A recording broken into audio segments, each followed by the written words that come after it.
Hi,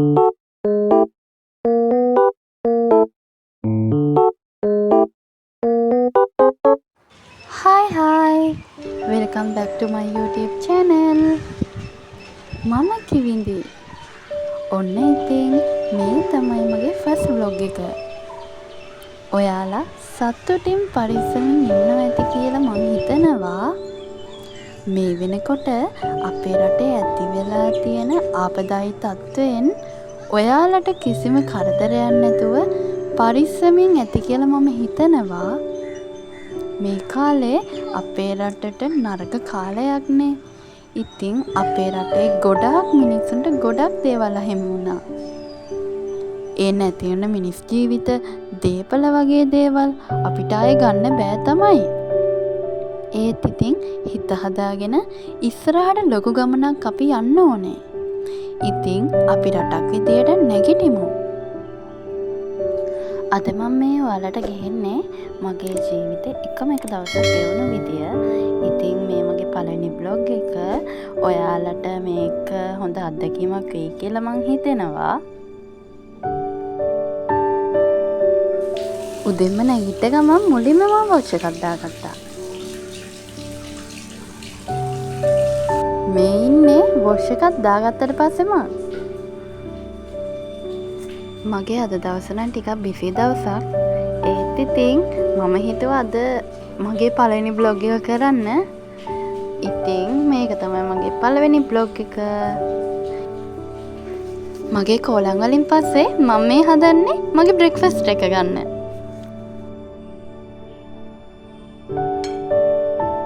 breakfast එකෙන් පස්සේ මම මගේ කැම්පස් එකේ නෝට්ස් වගේ කම්ප්ලීට් කරන්න ගත්තා. ඒක ඉක්මනින් කරපු නිසා බ්ලොග් එකට එකතු කරගන්න බැරි වුණා. ඒත් ආයෙම දවසක ලස්සන බ්ලොග් එකකින් එක ගේන්නම්කෝ. පහුගිය කාලෙම වැස්සම තිබ්බට ඔන්න අද අවුව පායලානේ. ඉතින් මට හිතුණා වේලාසනින්ම නාගන්න ඕනේ කියලා. ඔන්න දැන් නාන්නයි හදන්නේ. නෑවයින් පස්සේ මම මේ හදන්නේ මගේ දවසේ ආසම දේ කරන එක. ඒ තමයි මගේ ගාව තියෙන පොතක් අරගෙන කියවන එක. ඔන්න අද මම කියවන්න හදන්නේ බ්‍රෑම් ස්ටෝකර්ගේ ඩ්‍රැකියුලා නවකතාවේ සිංහල පරිවර්තන කතාවයි. ඉතින් ඔයාලත් කැමති නම් කියන්න. මම මේ පොතෙන් බුක් රිවිව් එකක් ඔයාලට ගෙනල්ලා දෙන්නම්. ඒ වගේම තවත් ලස්සන මම කියවපු පොත් වලින් බුක් රිවිව් එකක් ගේන්නම්කෝ මම ඔයාලට. ඔන්න ඉතින් රසම රස තේ එකක් බොන්නත් මං අමතක කළේ නෑ. ජීවිතයත් මහා පුදුමාකාරයි නේද? මිහිරි වගේම අමිහිරි අත්දැකීම් ගොඩාක් අපිට ගෙනල්ලා දෙනවා. බලන්න මේ දවස්වල මේ ගෙවුණු දවස් කිහිපය තුළ අපිට කොච්චර අවාසනාවන්ත සිදුවීම් රැසක් අහන්න ලැබුණද? ඉතින් මේක තමයි ජීවිතේ. අපි මේ ජීවිතේට මුහුණ දීලා ඉස්සරහට යන එක තමයි කරන්න ඕනේ. ඒවා අපිට දරා ගන්න බෑ තමයි. එහෙම කියලා අපි ජීවිතය අතාරින්නද? ඒ වගේම නැති වුණ දේවලුත් අපිට ගන්න බෑ. ඒත් ඒ නැති වුණ දේවල් ආය අපි ගොඩනගාගෙන ඉස්සරහට යන්න තමයි ඕනේ. ඒකට තමයි අපි ජීවත් වෙනවා කියන්නේ. ඉතින් අපි රටක් විදියට ආයමත් නැගිටිමු. අපි එකිනෙකාට සහයෝගයෙන් පුළුවන් විදියට හැමෝටම උදව්වක් කරගෙන ඉමු. ඒ වගේම අමතක කරන්න එපා. Taman ළඟින් ඉන්න හැම කෙනෙක් ගැනම හොයලා බලන්න. මොකද මේ වෙලාවේ එයාලා අන්තිමටම කඩා වැටලා ඇති. පුළුවන් තරම් එයාලත් එක්ක ඉන්න බලන්න. එයාලගේ හිත හදන්න. මොකද දැන් ඉස්සරහට වෙන දේවල් අපිට කියන්න බෑ. මිනිස්සු අන්තයටම වැටලා තියෙන්නේ. කඩා වැටලා තියෙන්නේ. ඉතින් මේ මිනිස්සුන්ට මේ මිනිස්සුන්ගේ ජීවිතය එපා වෙලා ඒගොල්ලේ ජීවිතේට කරදරයක් වුණත් කරගන්න පුළුවන්. ඉතින් ඔයාලා දන්න කවුරු හරි ඉන්නවනම් ඒ හැමෝටම උදව් කරන්න. ඔන්න ඉතින් මේ ඉන්නේ අපේ ගෙදර චන්ඩියා. බලන්නකෝ මෙයාගේ ඉතින් හොරතලේ. මාත් එක්ක උඩට එන්න කියලා කිව්වට පස්සේ ඔය ආවා. ඇවිල්ලා ඉතින් ඉන්නවා. මම එක දේවල් වීඩියෝ කරද්දී එයාත් බලන් ඉන්නවා.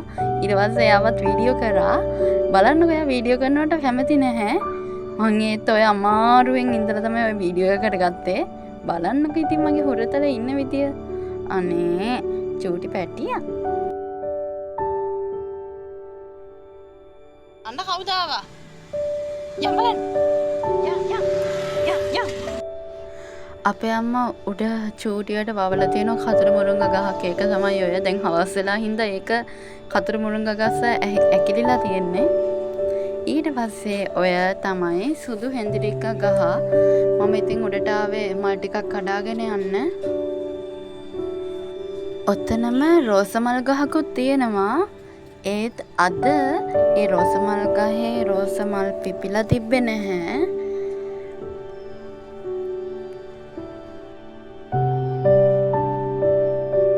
දැන් ඉතින් හවස් වෙලා හින්දා බුදු පහන තියන්න එපයි. ඉතින් මං හෙන්දිරික්ක මල් ටිකක් කඩා ගත්තා. හෙන්දිරික්ක මල් පිපෙන්නේ 5න් පස්සේනේ. ඒ කියන්නේ දැන් වෙලාව 5 පහ වෙලා. ඒ කියන්නේ 4:00මාරත් 5ත් අතර තමයි ওই වෙලාව. ඔන්න ඉතින් මල් ටික කැඩුවට පස්සේ ඊට පස්සේ ටිකක් වෙලා උඩට වෙලා වාඩි වෙලා හිටියා. එතන හැමදාම ටිකක් වෙලා මම වාඩි වෙලා ඉන්නවා. එතන හවස් වෙනකොට මාරම ලස්සනට අහස පේනවා. මාරම ලස්සනයි ඒ view එක. ඉතින් බලන් ඉන්න මාරම ඉදියට ආස හිතෙනවා. අර කාලයක් වැහැලානේ මේ පෑවුවේ. ඉතින් අහස පුදුමාකාර විදිහට මාරම ලස්සනක් තියෙන්නේ. ඔන්න බලන්නකෝ ඉතින් දැන් හඳත් පායලා තියෙන්නේ. බලන්නකෝ අහසේ ලස්සන මේ අහස ටිකෙන් ටික වෙනස් වෙලා යනවා. ඉතින් මම උඩටලා ටිකක් වෙලා හිටියා. මේක මගේ බ්ලොග් එකට මට දාන්න ඕනේ කියලා හිතන හින්දා මාරම ලස්සනයි. ඉතින් ටිකෙන් ටික අහස වෙනස් වෙන හැටි බලන් හිටියා. මාරම ආස හිතෙනවා.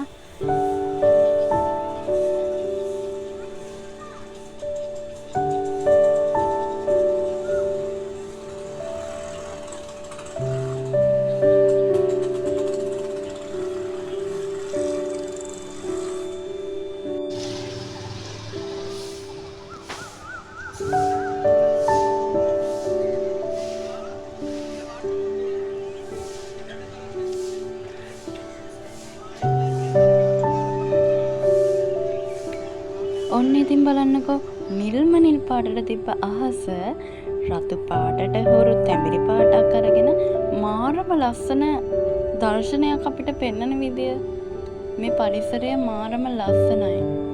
ඒ වගේම මේ පරිසරය අපි ආරක්ෂා කරගන්නත් ඕනේ. ඇත්තටම ඒක අපේ වගකීමක්. ඔන්න ඉතින් මල් හදලා මම පහන තිබ්බා. මේ තමයි අපේ ගෙදර බුදු පහන.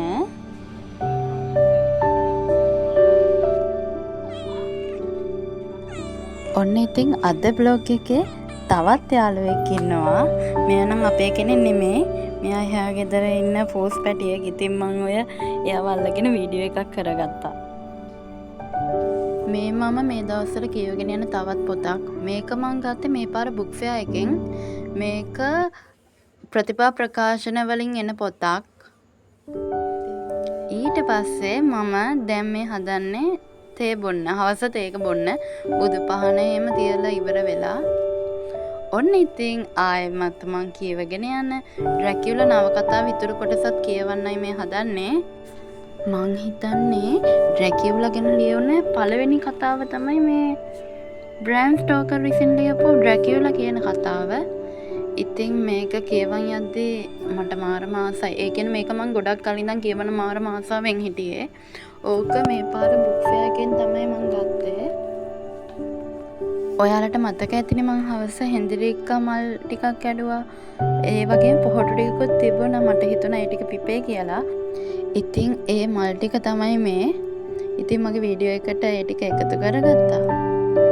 ඔන්න ඉතින් අද මගේ පළවෙනි බ්ලොග් එක මේ විදිහට අවසන් කරනවා. ඉතින් ආයෙම ලස්සන බ්ලොග් එකකින් මම එනකන් අමතක නොකර මගේ YouTube channel එක ඔයාලා subscribe කරලා තියාගන්න.